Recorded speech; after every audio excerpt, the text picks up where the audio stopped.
창세기 25장 이제 내용을 통해서 어제 아브라함이 175세의 삶을 살고 죽는데 이삭에게 자기의 모든 소유를 주었다고 얘기합니다.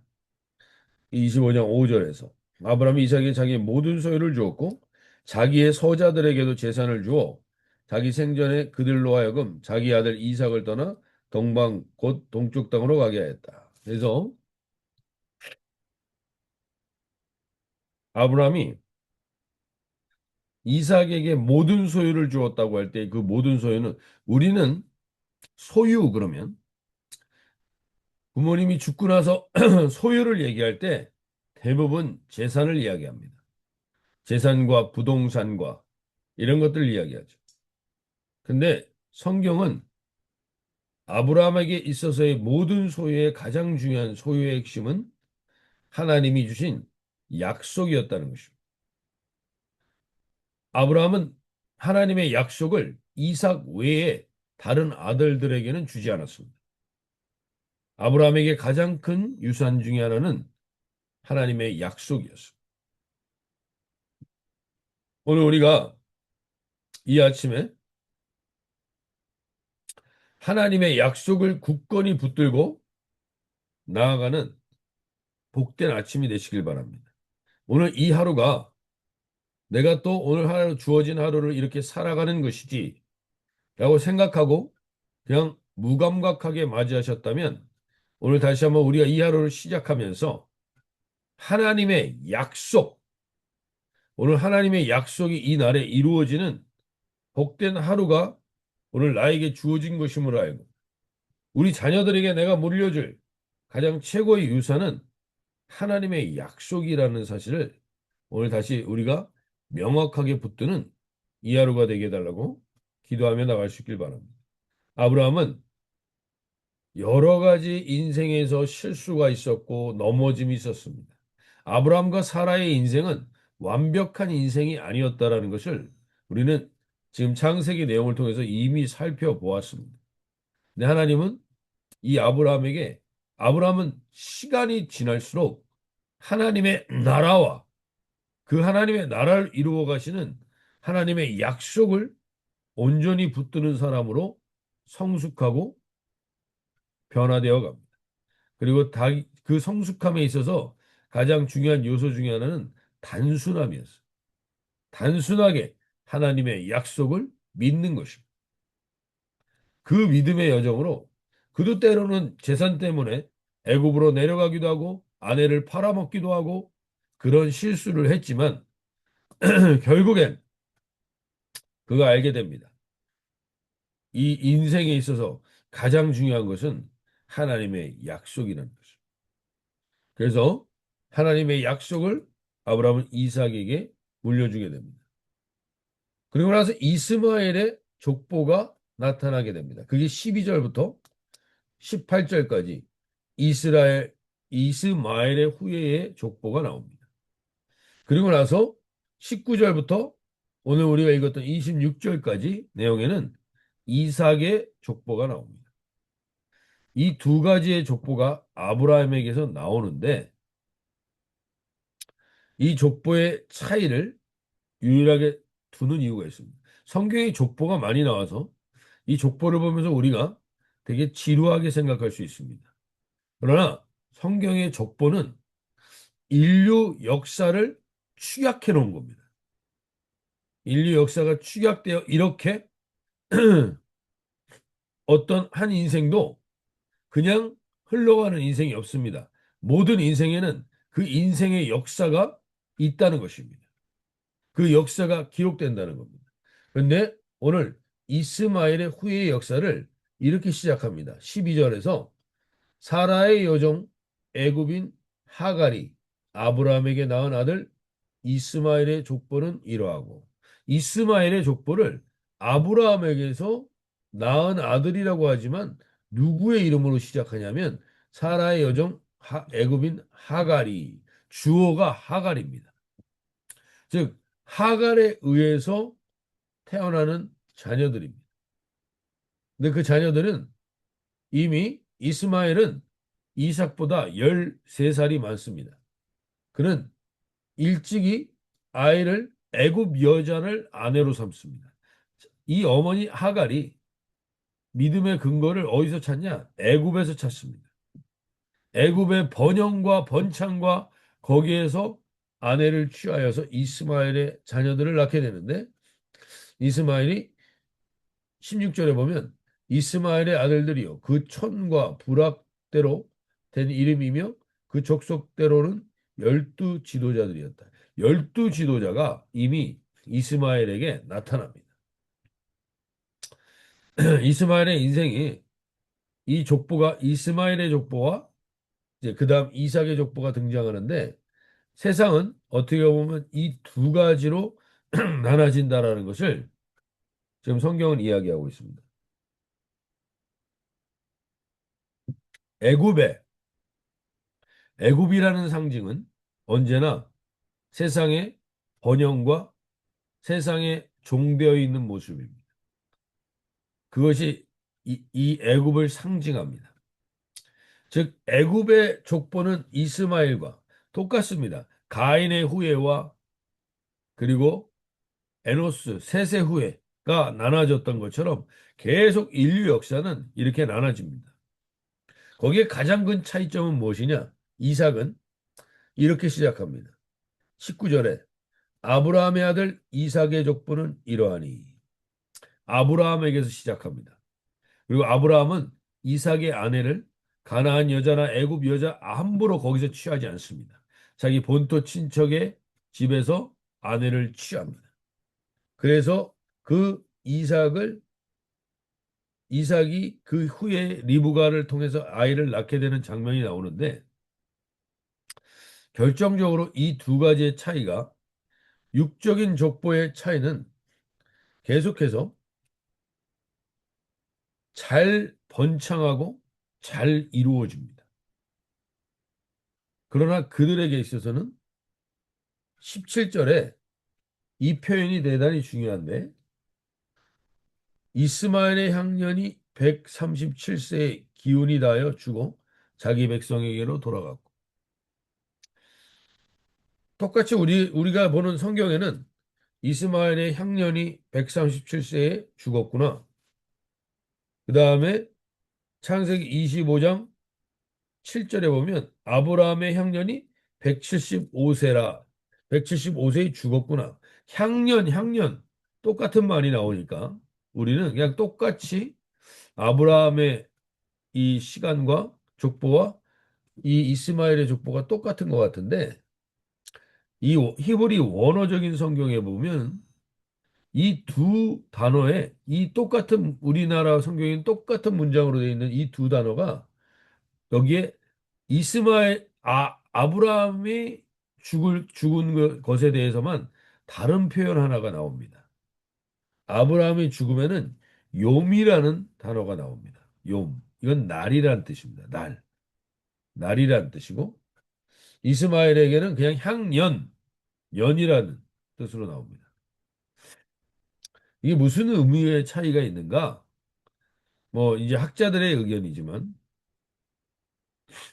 욤이라는 날은 이 아브라함의 날들은 다 하나님의 약속과 하나님의 관여에 의해서 매번의 날들이 이루어진다는 거예요.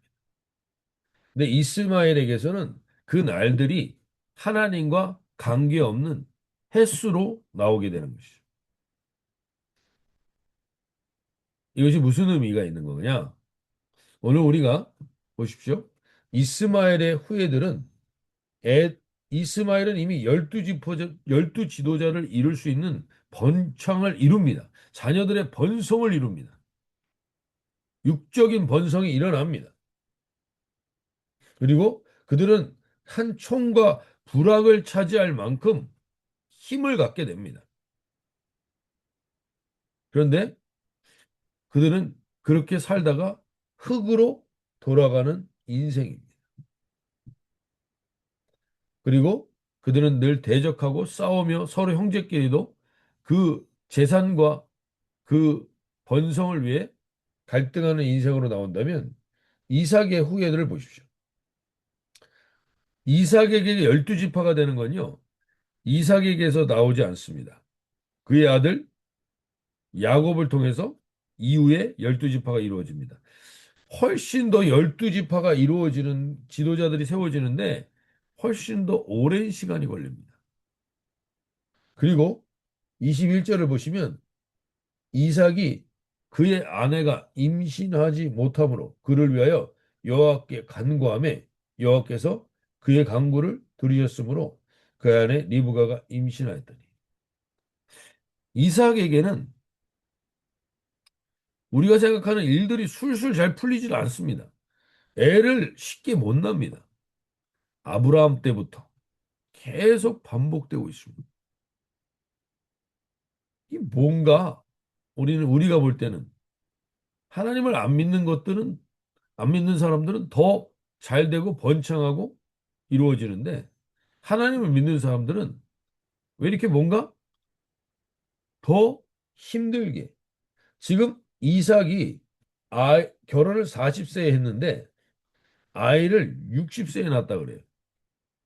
그러니까 20년 동안 아이가 없었다는 겁니다. 20년 동안. 왜 이런 일들이 일어나는 건가? 그럼 아이가 잘 안 믿음이 좋은 사람은 아이가 잘 안 생기는구나. 아이를 쑥쑥 잘난, 저희 집처럼 아이를 4명이나 낳은 사람들은 믿음이 별로 안 좋은 거구나. 이렇게 볼 수도 있는 거죠. 근데 여기서 이 의미의 중요한 것은 아까 아브라함의 향년을 이야기할 때는 욤이라는 날이 그 히브리어 단어가 있었고 이스마엘의 향년에는 그 단어가 없었다라는 의미가 무슨 의미냐? 하나님은 하나님의 사람들에게는 그 날마다 관여하시고 동행하시고 하나님의 뜻을 구하는 일을 통해서 하나님은 역사하신다는 거예요. 그러니까 그 우리에게 주어진 이 날들이 하나님 약속과 하나님과 관계없이 사는 사람들의 인생은 하나님이 그냥 연으로 통쳐버리신다면 하나님의 약속을 가진 자들은 매 날들에 하나님이 관여하신다는 겁니다. 참여하신다는 겁니다. 그리고 반드시 뭘 통해서 이루신다는 겁니까? 21절에 이삭이 그의 아내가 임신하지 못하므로 그를 위하여 여호와께 간구하며 하나님과의 교제, 하나님과의 깊은 나눔, 이게 우리의 날들의 목적이라는 겁니다. 이 날들에 아이를 얼마나 많이 가졌느냐, 얼마나 재산을 많이 가졌느냐, 이게 우리에게 중요한 게 아니라 우리에게 중요한 것은 하나님과 어떠한 교제가 있는 날들을 보냈느냐가 중요한 인생들입니다. 그래서 C.S. 루이스가 이런 표현을 했습니다. 하나님은 쾌락 속에서는 침묵하시고 편안함 속에서는 속삭이시며 고통 속에서는 소리 지르신다. 메가폰으로 이야기하신다. 이런 얘기입니다. 이 표현이 뭐냐면 하나님의 사람들은 쾌락과 편안함으로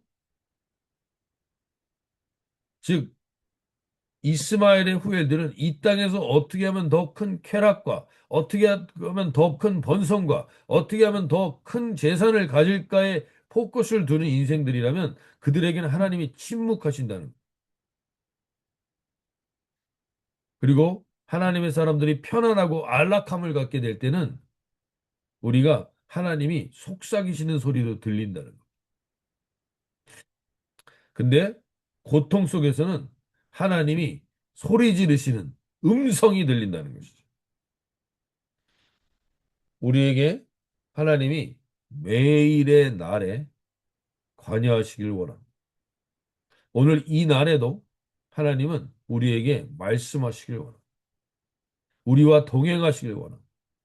그래서 우리의 기도라는 건 무언가 이 문제를 해결해 달라고 이것을 해결해 달라고 이게 목적인 것 같지만 그게 목적이 아니라 하나님과 매일매일 날마다 하나님과 동행하는 교제를 하나님이 원하셔서 우리에게 모든 일들을 다 편안하게 만드시지 않습니다.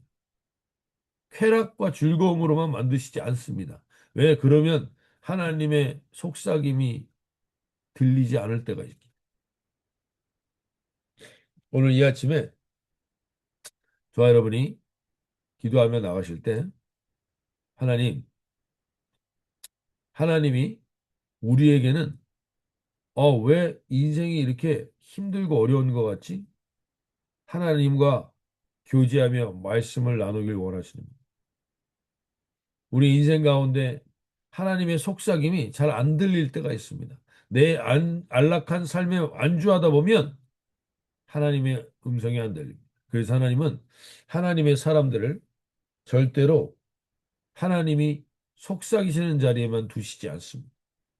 그래서 우리에게 하나님의 소리 지르는 소리를 듣기 위하여 이 과정들이 있음을 알게 하셔서 성경은 계속해서 그 이야기를 합니다.